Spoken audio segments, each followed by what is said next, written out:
This 2024 class is really shaping up to be something special. Hello, everybody, and welcome back to Charge On. As always, I'm your host, Sean Green.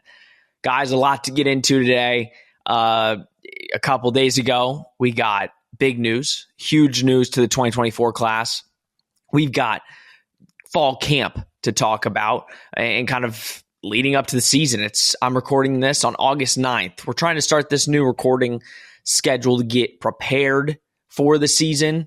And also, BOOMS just happened yesterday. So I'm like, I don't know if I can wait till Thursday to record a new episode.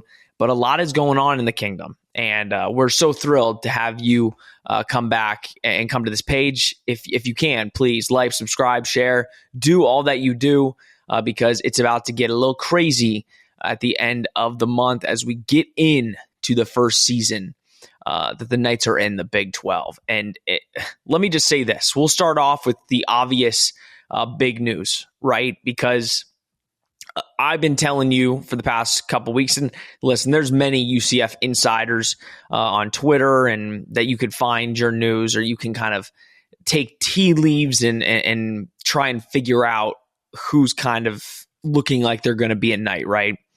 I've said, originally, if you go back to my tweets from when Jalen Hayward first arrived on campus, it was the big time visitor that people were like, this one's gonna turn some eyes right there. And when we saw that he posted pictures from his visit, we were like, I don't think that this is a possibility, but if this happens, man, that just shows you kind of where the program is headed, the trajectory of the program. First of all, to get a guy like Jalen Hayward in your building on an official visit. And it's funny. Jalen replied on Twitter to a Twitter comment saying, like, when he committed to Georgia, he was 98 on 247. Now he's a 91. Now composite, he is a 95.93 or something. Now, granted, we've been dealing with that with a lot of recruits over the past however many years where they commit to us and maybe were then dropped a couple ratings points. And listen, I agree. It's semi-politics. I do agree with that. But he came to UCF on a visit, and I said to you, post that. I forget what episode it was. It was probably one of the episodes where I didn't have a good backdrop or I was trying to figure out my next spot to record. But I said, you look at Georgia and you look at kind of their room, and this was before he decommitted. And I said, listen, like, they got a lot of safeties.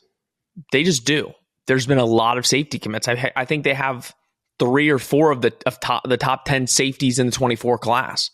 And I said, listen, if I'm Jalen Hayward, what better spot than to go be the best prospect that you get out of the 24 class for the UCF Knights? Probably play early because, again, the secondary has been a huge need for UCF for the last couple of years. We'll talk about, depth chart, like I said, once we get a little bit closer, because I think some people are making some names. But you've got your usual guys that have been with the program for however many couple of years. And you start to see how UCF is building certain areas of their team through the freshman classes that they're trying to bring in, right? Last year was heavy defense, right? Not saying they didn't go get offense, but you could just tell. They really focused on getting top defensive players for last year's class. Now this year, I don't know if you're not going to get a better player than Jalen Hayward committed to your 24 class, but this class specifically, the 24 class, they went heavy offense. Like you see, and it's not done yet, folks. That's the thing. We'll talk about Burdell Richardson in a minute, but UCF is going really heavy on the offensive side of the ball, which is important, right? But I love what the staff is doing when it comes to recruiting. And listen, at the end of the day, transfer portal is a real thing that you need to continue to look at and make sure you are well aware of who's entering the portal each given year. Like, again, we talk about it and it's in the back of our minds right now, but JRP is not going to be here next year. If you don't know if your quarterback's on the roster, that's going to be a position that you might have to go into the transfer portal. But we're hearing great things out of Dylan Risk, so that's really enticing. Like I said, it's a prototypical Gus and and Henshaw guy that clearly can fit into the system, and they're saying great things about him.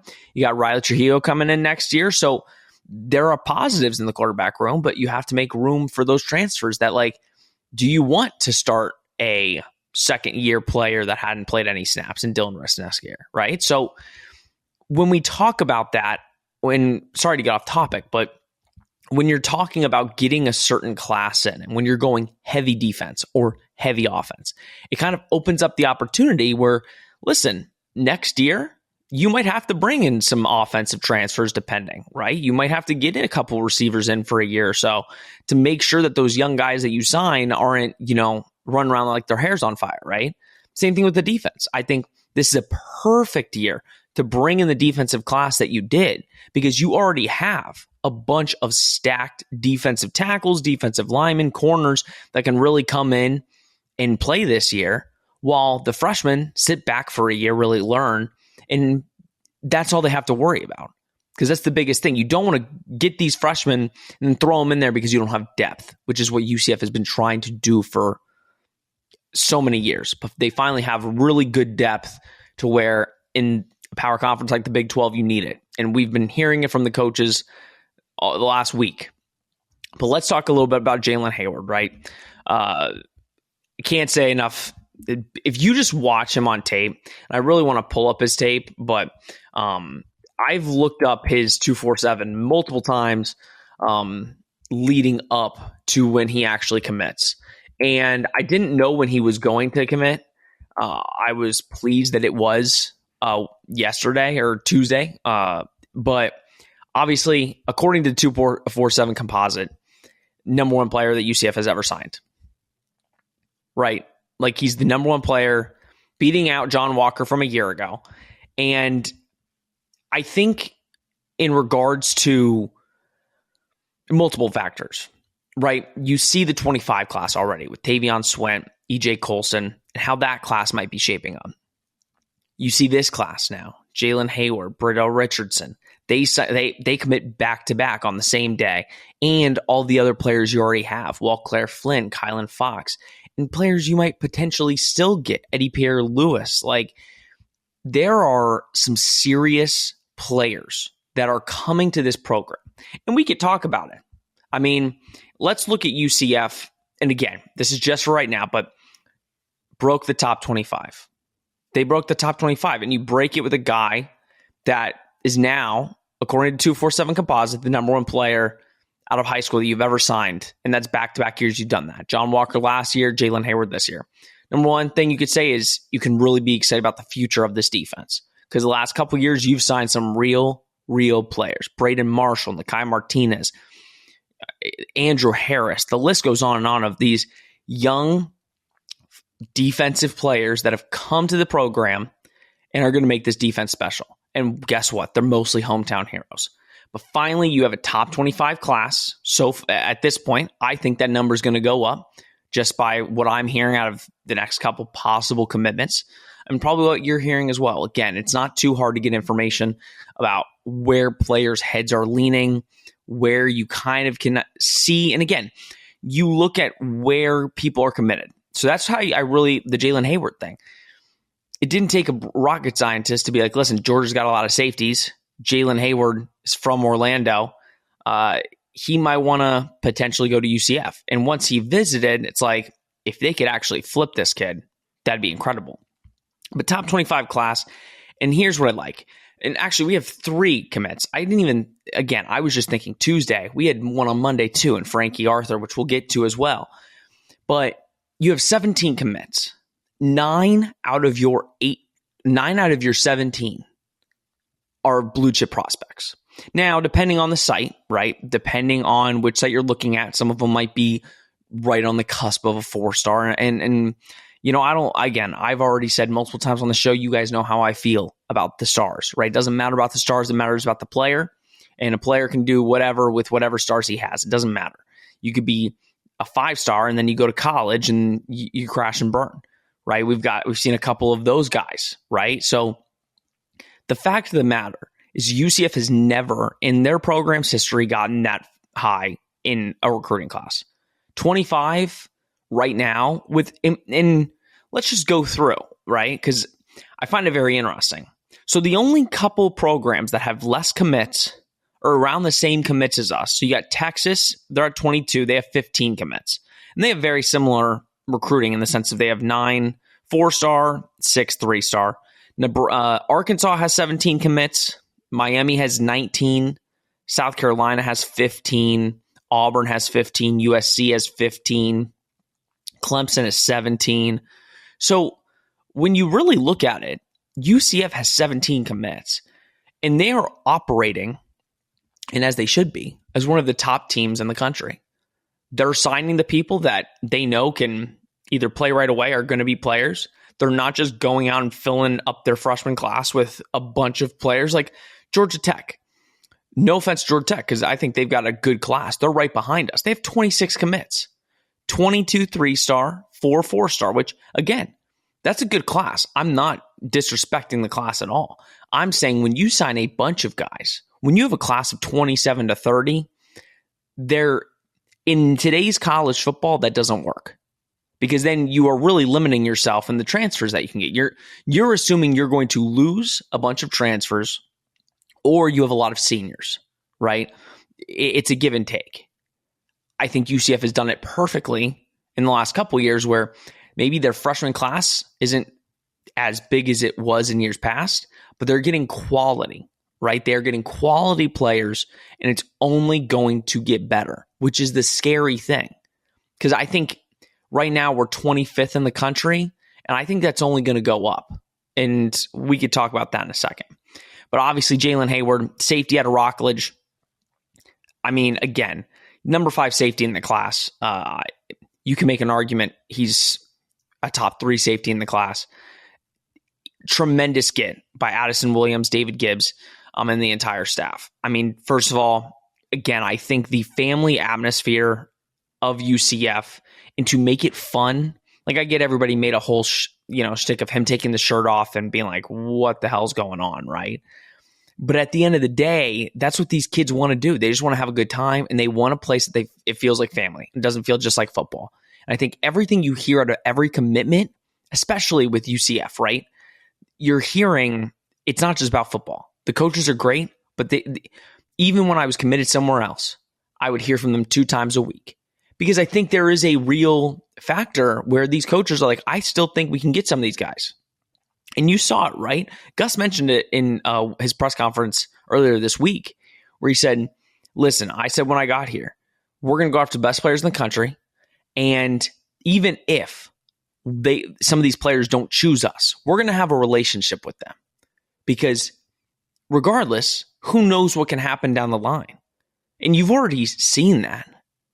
I mean, you've already seen certain moments where just this year, we get a transfer in from Oklahoma, right?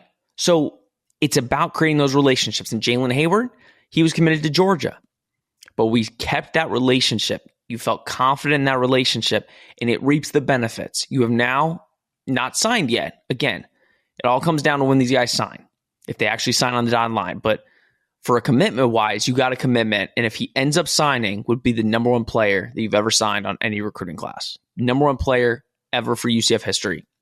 That's insane. Just like John Walker last year. It feels like, and I might be wrong, but it feels like every year it's going to start, I'm going to be saying that sentence over and over again. Now, granted, again, not much different in the composite rankings based off Jalen Hayward and John Walker, right? They're like 0.30 away from each other. But the fact that happens in back-to-back years, it just shows you the respect level this staff has, or the players have with this staff, and kind of the trajectory that UCF is on. To get a guy like that to commit, and I know everybody understands it, but it is huge. It's a huge boom, and it's only going to keep getting better. It's only going to keep getting better. Let's go, before we get to Burdell, let's get to the commit that was on Monday. In this one, we were hearing rumblings. Now, I'm going to be honest. I was really excited about this one just because I think at first you question. All right, so tell you about Frankie Arthur. Obviously, the big news about Frankie Arthur is his brother is Adrian Peterson.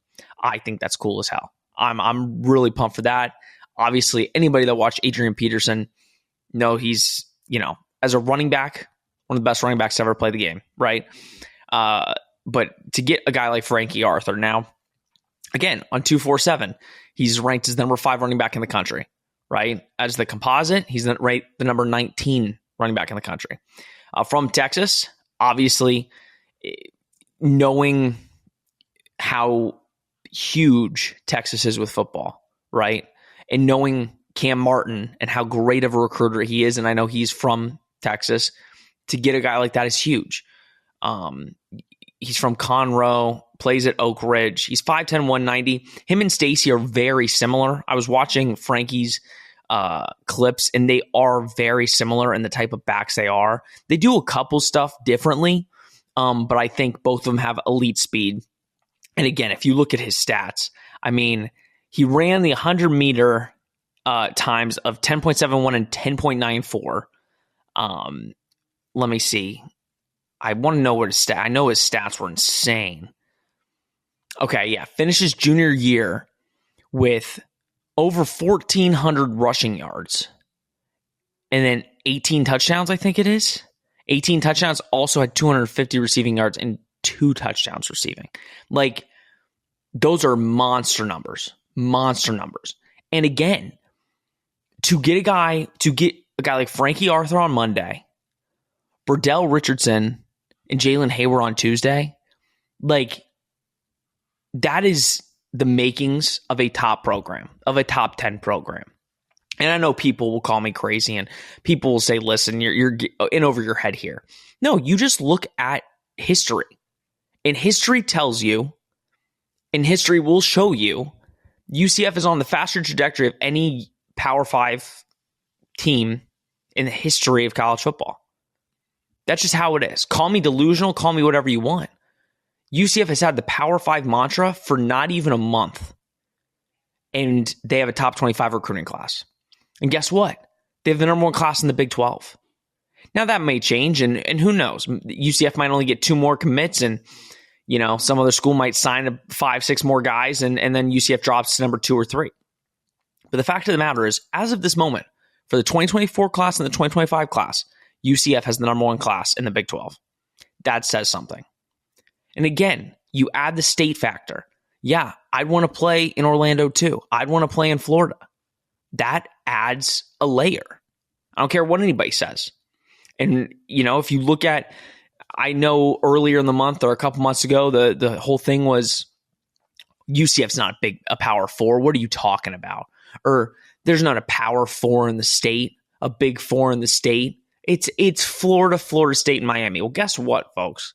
I mean, Miami, I don't know the last time I could even remember them in a bowl game. Number one, we all know that. They've got the whole NIL garbage that's going on down there. If I'm a player, why do I want to deal with that?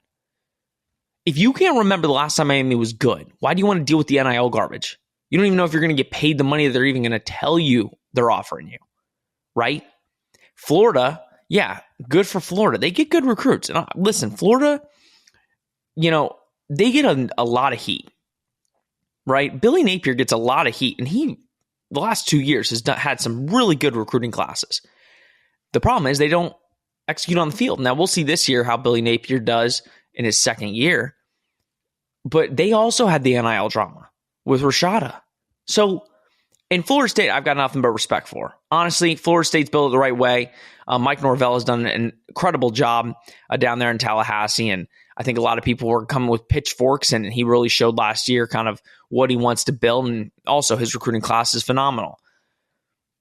But UCF is on a good trajectory where, yeah, some of these kids are going to start viewing UCF. Why go play at Florida when I can go play at UCF? And that's just a fact. It's not a dig at Florida. I've been to Gainesville. I'd rather go to Orlando. That's why I live in Orlando. Why do I want to live in Gainesville? And again, UCF has proven time and time again that they can develop players and go to the NFL.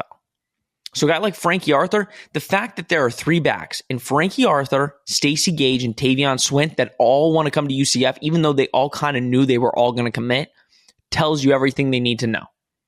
Tells you everything they need to know. Alabama, I'm not saying UCF's Alabama, but again, Alabama usually has 3 NFL running backs on a roster, and they all usually get drafted. If UCF can get to that point, and again, Frankie Arthur and Stacey Gage, and then hell, DeMarcus Bowman next year, my God, like, yeah, UCF going to have to be a little bit of a running back team because those are too good of running backs to not hand the ball off to and to get them each playing time. And I think you will see them all kind of get some playing time next year, 100%, if they end up signing. Like I said, that's the question. But playmaker-wise, UCF is the lead on that side of the ball.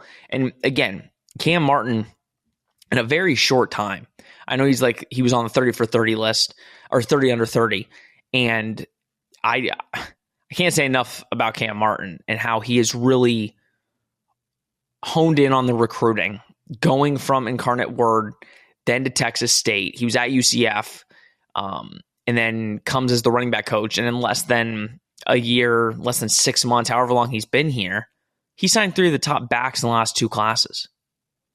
Tavion Swin, who I personally think is the best back in 2025, you got him already, and I don't see him switching up. And then you got Frankie Arthur and Stacey Gage, who are 2 of the best backs in 24. And if they sign, again, probably the 2 best backs that UCF's ever signed, period, according to Star Rankings. So it's insane to me. Now let's go to Burdell Richardson. Again, another instance where you're looking at the receivers and you're like, UCF usually, and this is just based off history, right? The last maybe couple years or so, based off of if we had 2 receivers and then we signed a third one, or a third one commits, then usually one kind of dips out and goes somewhere else because they don't think they're going to get the playing time, or they're like, that's too many running or receivers for a class. Again, when it comes to UCF operating as a Power 5 and trying to take over college football, you see these receivers.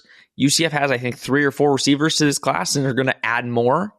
And these receivers, at the end of the day, I think know it. They do know, yet they're not committing anywhere else. Burdell, UCF was not even on his radar. I mean, UCF was not in the top 5, weren't in the top 8. He put out lists. UCF was not on any of them.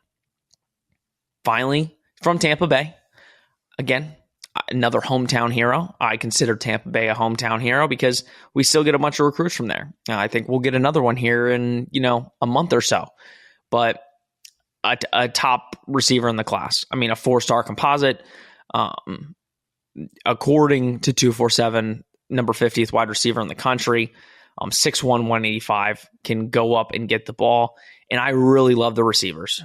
I really love the receivers that we are signing in this class. I mean, if you look, and again, this kid has offers from basically everywhere under the sun. I mean, Alabama, Arkansas, you name it, he has an offer from them, right? I want to look at our entire class. Kaysen Stokes, really love Kaysen. And listen, there might be a potential where Kaysen, decommits. I think, again, him and Burdell are very similar. 6'2", 6'1", very similar receivers, but I like both of them. And then Day Farmer, that was our latest one, right? So you're signing 2 4-star wide receivers in the last week, and 1 or 2 more are potentially going to come. And I put that in the tweet. Feel very strongly on 1 or 2. I'll tell you the name at the end. I'm sure you could probably figure it out. But UCF's class is shaping up to be something special. Something real special. And we're on for the ride, guys. I mean, we hopped on this Gus bus and we just continue to churn around and churn it on. Because at the end of the day, if all of these guys sign and all of these guys come, it is only a matter of time before UCF wins the Big 12. And Big 12 fans can, I will say UCF or Big 12 fans, I'll give them credit because they actually, and I'm not saying we're going to take over right away, but Big 12 fans see it. I was on a couple Twitter spaces and a lot of Big 12 fans got asked the question, like, who's probably the top couple teams in the next 5 years? And UCF is always mentioned because they understand Florida, they recruit well. They've got a great coach. It's bound to happen. It's just, when is it going to happen? And that's the thing. I think this year, UCF can make some noise. I'm loving what I'm hearing out of JRP. I'm loving everything I'm hearing. And I think if you're looking at a ceiling and a floor, I think a ceiling is 10 wins. And I think they win 10 games? Absolutely not. I said what my realistic thing was. I realistically believe 6 games. I think that's the floor. I think they can easily get 6 games. But even that in your first year, incredible. Incredible. And if you get a class like this to sign and you win 6 games this year, just wait to the 2025 class. I mean, just wait for the 25 class. And if you can just keep that momentum, guys, it's going to be a fun next couple years. And we're kind of going to put recruiting to the side in a week or so because we're actually getting football. But this recruiting stuff, let me tell you, after the season ended, I'm like, what am I going to talk about for the next 8 months? I've got 8 months of no football, and I just have to talk about whatever. And we've had so many news and so many stories and so many commitments and so many potential commitments that it has really filled up this show. And I'm eternally grateful for the players that have committed and given me content to talk about. But it's insane what the staff is doing. And I think we all see it as fans. When we go through Twitter and you see my posts and we see everybody else posting how hyped they are, to get players like this to commit to our program that 10 years ago, I mean, not 10 years ago, in 2010, we're like, you could have never imagined this stuff. It's literally insane to me, but it's amazing. It's utterly amazing. And at the end of the day, if all these players end up signing to UCF to play for the UCF Knights, oh boy. You thought we were annoying 5 years ago. Wait till you know when we're in the top 20, top 15 of recruiting classes. Now, ultimately, listen, guess what? You have to win on the field. You have to win on the field. Miami has top 20 recruiting classes every year, yet they don't get bowl games. So you got to win on the field. But I think it is a strong possibility that UCF continues this momentum. And slowly but surely, maybe not even slowly, pretty quickly UCF could take over the Big 12 Conference, even with all the new additions coming in. Which, thank God, we're not even talking a realignment on this episode. That was my last 2 episodes. I'm tired of it. Let's really quickly talk about what we're hearing out of fall camp. Obviously, we've only got about 20-something days, 3 weeks until we kick off that sucker against Kent State. I'm totally excited. And one thing I'm excited for, we got 2 new things. Well, a couple. The most important things that I'm looking at is Wi-Fi connectivity at FBC Mortgage. I think we were all pumped about that. And then the lighting. The lighting, I'm excited to see what they can do pre-game. Again, what is great about the Bounce House is the atmosphere that it really makes you feel for a college football game. There's nothing like it. I've been to many other games. Nothing like the Bounce House. So I'm really excited for that. But again, we keep hearing great things out of JRP. And I love Darren Henshaw. I said that earlier in an episode a couple weeks ago. He tells you exactly what he's thinking. He gave you a rundown of every quarterback and what he's thinking and what kind of they've done. Like he said, JRP is right on track. He's shown them exactly what that the coaches have wanted. He said Dylan Risk is really impressed, and him and Timmy are kind of neck and neck for that backup spot, and that Timmy has really improved. He said Timmy plays like he wanted to play that Michael Vick style and freelance style, and he's finally learning to play quarterback, and that's great to hear. And they said Xavier is, again, he needs, some work. And again, he came in a little bit later. So, and again, Xavier's just an extra quarterback body, and we all expected that. But to hear the stuff that we're hearing and to hear how the players are speaking, granted, again, it's all preseason talk, right? We can get all excited and we can, but until we see JRP throw a football and see the difference, it's all talk. But I love hearing what Coach Henshaw is saying and how he's saying, like, it was this. It was this. We had to correct this. We had to correct this. It was everything we're saying. And I think John Rice even has come out openly and said in interviews last week or so, like, me protecting the football is going to protect the team. He said that. Me protecting football, I'm going to protect the team. And I know that ultimately, and Coach Hinshaw said it too, like, sometimes, and we saw it, how he would just make the wrong decision. He would focus so much on getting out of the pocket and making plays with his feet when really he could have stayed inside the pocket and made some throws.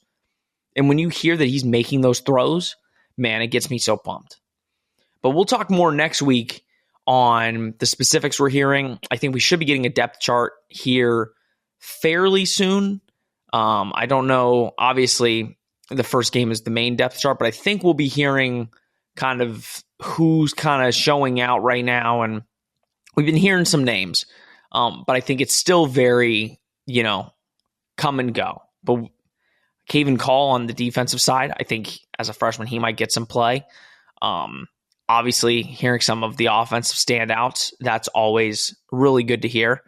But again, I think having football so close, and I'm going to have to start doing my studying on Big 12 teams because that's going to come up here within the month or so. But next week, hopefully we can get Nick and Rob on because we'll be doing a full breakdown, full depth chart breakdown of what our predictions are, what we think is going to end up, being the depth chart, and who we think our standouts are and who we really want to see.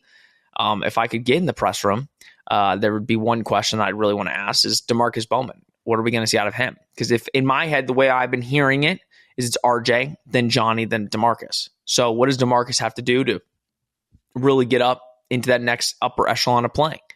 Because I think he can do it. And I think you're going to see a lot of running backs this year. Jordan McDonald being one of them. But all right, guys, I think that's it for Charge On this week. Please drop your comments down below. What have you been hearing about the team that you think I should know? I think I've been seeing it all, but there's so much content that just having an open forum down in the comments below, what you're excited for, what's something that you've heard that really excites you about the upcoming season. Let me know down in the comments below. And like I said at the beginning, like, comment, subscribe, share, do all those things. We greatly appreciate it. But this is an exciting time for UCF football. What do you know? Football is just around the corner. Actually going to play the game we've been talking about for the last 8 or so months. All right, guys. Thank you again so much. As always a pleasure. And it's so great to be here with you every single week. All right, guys. This has been Charge On. We will see you next week.